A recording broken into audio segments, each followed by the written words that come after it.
I don't know what's going to happen. It's the provincial government, the bridge and the causeway in Stanley Park belong to the provincial government. The sole responsibility of the Minister of Transportation and Highways.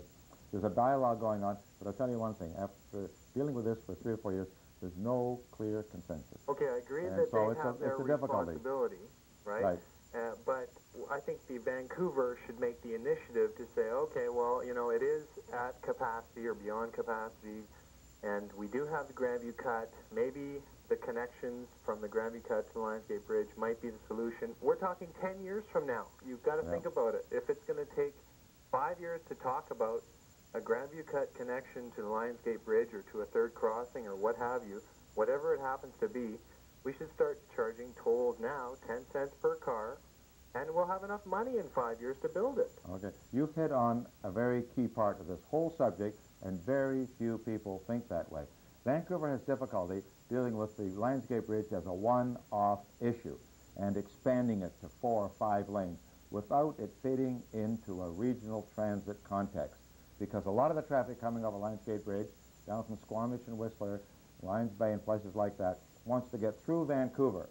So we are not too excited about widening Lionsgate Bridge without doing something about getting that traffic through the city. Because if you just widen the bridge and do nothing else, you're going to pick up the North Shore congestion, drop it onto Georgia and Denman Street. Not much we can do about it there. Carroll and Abbott Street. Yeah.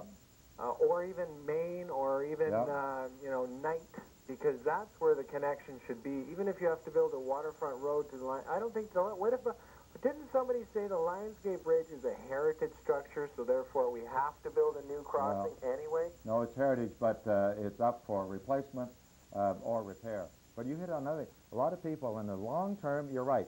If you put a tunnel in between the First and Second Narrows Bridge across Burrard Inlet, and touch down Vancouver at Main Street, tunneled Main Street to to Terminal Avenue, and you could get out into the Grandview cut. But a lot of people say that's too expensive. A lot of people don't think the Grandview cut's the right use for that. But that's really a long-term plan, and I think you're right, and I think something like that's got to be considered for a long-term solution. I think you're right onto it.